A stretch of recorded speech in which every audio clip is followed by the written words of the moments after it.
Assalamu alaikum. Бардыңыздарга жараткандын мээрими болсун. Алла таала өлкөбүзгө ынтымак, ырашкердик, ынсап, биримдик берсин. Биз азыр Берлиндебиз. Ушул жакта мекендештериме чоң рахмат атайын. Жолакыбыздан бери төлөп, жаткан ичкен жегенибиздин бардыгын төлөп чакырыптыр. Эми ким ушуга себепкер болсо, бардыгына Алла таала береке берсин, омат берсин, дөлөт берсин. Канча дагы баягы бир тууган мекендешибиз деп баарлашкысы келиптир. Мен да аябай сагынып келдим дегендей. Азыр эми ушул Германиянын борбор шаары Берлинде турабыз. Бул Зигель Зойле деген имарат. Имарат эмес, бир курулуш, конструкция. Кайсыл бир деңгээлде биздин кайсыл бир деңгээлде биздин жанагы мунаралар бар эмеспи, өзгөндөгү, баласагындагы ошол сыяктуу экен. Адамдар тепкич менен чыгып, бирок ушу карайт экен да шаарды бүтүн бойдон. Мен азыр байкаган нерселеримди айтайын. Мына жолдорду караңыздар. Бул жака дагы кетет. Окей. Please. Бул жака да кетет. Бул жака да кетет. Чыгылып 1, 2, 3, 4, 5, 6. Sorry. Ушундай болуп кетет экен.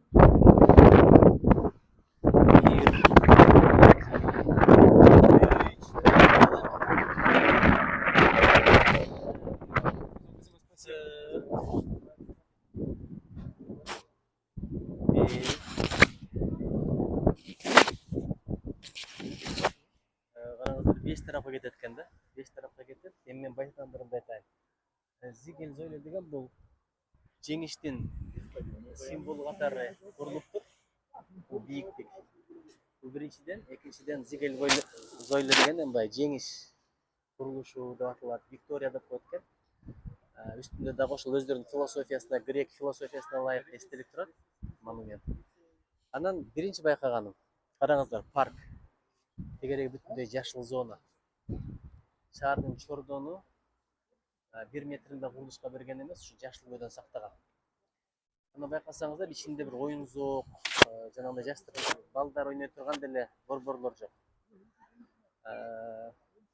Каруселдер деле көрүнбөйт. Жоң гана жашыл зона. Биз дагы ушундай бир парктарды кылсак жакшы болот деп ойлоп атам. Эки мезгилде жанагындай эрге дарактарды деге баштадык. Бат түшүм бере турган, анан кооздук бергени менен бөлөкөсү жок. Бул кадимкидей эле алып дарактар экен. Күн токой, жайдын күнү жайлоого чыгыштын деле кереги жок. Ысыкта кирип кетсең, эч убакыт өткөрсөң болот. Китеп жазсаң болот, китеп окусаң болот, эс алсаң болот. Ушуну байкадым. Бул бир. Экинчиси, карасаңыздар, чиркөөлөр аябай көп экен. Аралыктар алыс деле эмес. Шуштугуй болуп чиркөөлөр аябай көп экен. Азыркы заманда азайып калды, бирок кече жакынга чейин эле баргандар деле, ибадат кылгандар деле болчу экен.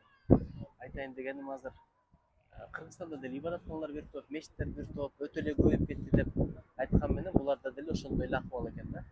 Мен байкаганым, чиркөөлөр бардык жерде, чыгышында да, батышында дагы турат. Анан үчүнчү нерсе, чындап эле бул Германияны бириктирген символика катары экен, анткени чордондо турат, бүт жака кетип атат. Эми бул жагы болсо убагында ГДР деп коет, чыгыш жагы. Бул жак Советтер Союзу согуш убагында басып алып өзүнө каратылган жагы болгон. Тетиги жерден дубал курулган экен. Белгилүү Берлин дубалы. Ал билесиздер, 90-жылы ураган, 90-жылы бузулган. Ошондон кийин Германия бириккен. Ага чейин ушул Германиянын чыгышын, батышын бөлүп турган бир чек ара болгон, ошону Советтер Союзу курган болчу да. Анан ушул бактын тетиги тарабында, дагы да чыгыш тарабында Советтер Союзунун жоокерлеринин көмүлгөн жери бар. Атайын ошол парктын ичинде көмгөн дейт да. Ошол жакта танкалар да коюлган, эстеликтер да турат. Азыркыга чейин аларга эч ким тийген эмес. Анан тетиги телебийик деп коет, телевышка деп коелу. Ошол телевышка деле Москвадагы Останкино сыяктуу. Менимче социалисттик, коммунисттик, архитектуралык бир маданиятты чагылдырып турат деп эсептейм. Анан Рейхстаг ушул жакта жайгашкан, көрдүңүздөр. Ошонун бери караганда эле мына дарыянын боюнда азыркы канцлер отурган, Германиянын өкмөтү отурган жай турат. Көрсөңүздөр болот, ушул жакындатсаң болот. Тетиги үстү ийилип турган, тамбашы ийилип турган имараттын ар жагындагы 4 ошол булар аны кирип жүргөн машина деп өздөрүнө жактырып бербейт экен. Туура эмес. Өтө жакшы ойлонулган архитектуралык чечим болгон деп эсептейт экен. Бирок эми бузунча болду. Анан дагы бир нерсени айтайын. Бул жакта бийик деле имараттар жок экен, караңыздар. Эң бийик дегендери көзгө деле анча көрүнбөйт экен. Берлин деген бул чоң шаар, Европанын чордондорунун бири. Ошого карабастан бийик имараттарды өтө көп кура бербейт экен. Негизинен өтө деле бийик эмес шаар экен да. Буларды ойлонуш керек, анткени шамал жүрүш керек, мозаика болуп шамал тосуп калбаш керек, экология жагы, адамдардын ыңгайлуулугу, пробка, тыгын болбосун, түтүн болбосун десе керек. Ошон үчүн биз деле балким кийинки мезгилдерде ойлонбойлу. Ойлонолу, өтө деле бийик имараттарды курбаганыбыз жакшыбы деп ойлоп атам да. Анткени биздики деле сейсмологиялык жактан туруксуз. Sorry.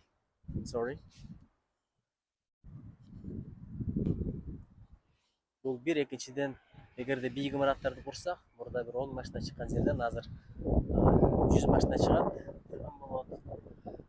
Элдерде жашоодогу дискомфорт пайда болот деп ойлойм да. Анан дагы байкаган нерсем инфраструктурасы. Карасаңыздар, пробка жок. Болбосо бул аябай чоң шаар. Миллиондогон калкы бар. Германияда эң башкы саясий фигура бул канцлер, а президент болсо болгону арбитрди милдеттеп турат. Мына бул турган ушул Q формасындагы президенттин офиси. Канцлер ара карап турат. Анан эртегелегинде ушул Германиянын үлгүсүнө салым кошулгон инсандардын эстеликтери турат. Билесиздер, мурда 30дан ашык жерлерди бириктирген Бисмарк болгон. Кийин немис тилдүү эки мамлекет болгон, бири Австрия, бири Германия. Кийин Гитлер аракет кылган экен, ушул Австрия менен Германияны да бириктирем, чоң бир мамлекет курам, күчтүү мамлекет курам депчи. Ошол бүгүн жумуш күнү. Ошон үчүн эл бул жакта аз экен. Анан дагы бир сунуш, балким бизде деле ушундай бийик имарат барбы? Шаарды көрө турган, панорама кылып. Балким ошондой бир чечим бизге деле керек, анткени шаарды кыдырып көрүп отурбай эле ошол бийиктикке чыгып карап койсоң, баары көрүнө турган жагдай болсо жакшы болот эле, шарт болсо. Мисалы, Ош деген Сулайман тоого чыксаң, баары көрүнөт. Бишкекте панорама жакка чыгыш керек. Бирок ушул шаардын чордонунда бийик имараттар болсо, чыгып көрө турган жай болсо аябай эле жакшы болот эле деп ойлоп атам. Ошол Германиянын борбору. Эми дагы кандай, кимде кандай суроолор бар? Бул жактан please eкен. Туристтер бүгүн көп деле эмес экен. Айтор ошондой, кыргыздын жигиттери бутуна туруп, чоң компанияларда иштеп, аралашып алган экен. Ошо бизди чакырып, сыйлап, урматтаганына чоң рахмат. Дагы бир мекендешибиз бизди коштоп жүрөт. Бирок ал азыр эмнегедир тартынып, эфирге чыккан жок. Башка дагы эмнелерди байкадык? Ушул анан өтө деле айырмаланган имараттарды курушпайт экен. Кадимки эле классикалык заманбап имараттар. Тарыхый дей турган деле жагдайлар анчейин жок экен. Көчөдө байкадым, велосипед менен жүргөндөр аябай көп, спорт менен машыккандар андан көп, чуркап жүргөндөр. Жол эрежелерин аябай жакшы сакташат экен. Ушунчалык эреже бузбай, таза жүргөнү. Ошон үчүн бул өлкөдө жол кырсыгы боюнча аябай аз экен, Кудайга шүгүр. Анан эч качан окумай сайын чет өлкөдөн спорт менен автоспорттон биринчи орун алсаң деле, шумахер болуп кетсең деле, бул жакка келгенден кийин сөзсүз окушуң керек экен. 6 айга чейин эл аралык укугуң болсо, праваң болсо, айдаңга уруксат берет экен, бирок андан кийин сен сөзсүз окуп анан алышың керек экен да. Окуганда да практика менен кошо. Ошон үчүн бүт сабаттуу айдоочулар жолдо кырсыктар жокко эсе деп ушуну айтышты. Анан дагы бир декени байкадыңыздарбы? Түтүн жок такыр. Болбосо индустриалдуу мамлекет. Эң көп өндүргөн, бизнес жагынан алдыга кеткен мамлекет. Бирок түтүн жок. Өнүгүүнү экология менен айкалыштырып чечип коюшкан экен да. Биз эми завод курсак сөзсүз түтүн чыгат, көмүр жагасың, мазут жагасың. Булар бул жагын чечип коюшту. Эми албетте азыркы Россия Украина согушуна байланыштуу газ аябай кымбаттап, ошол булардын экономикасынын өндүрүшүнө аябай чоң таасирин тийгизиптир. Анткени газ эселеп эселеп кымбаттап кетиптир. Ошого карабай дагы деле экологияга зыян тийбегендей экономикалык өнүгүүгө кетип атыптыр.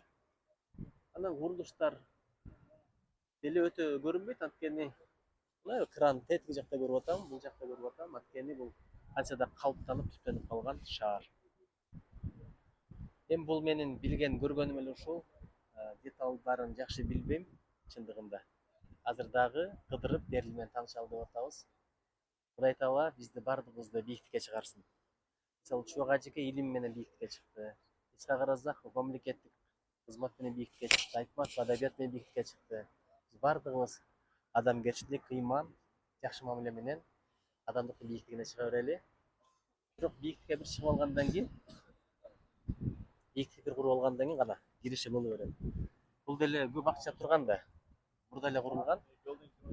Албетте чыгашы болгону менен азыр бул өзүн актап атат. Биз мен билгенде бир 4,5 евро төлөп кирдик да ар бир адамыбыз. Эми бизге билет алып беришти, ошондой болсо дагы. Assalomu alaykum. Görüşürüz.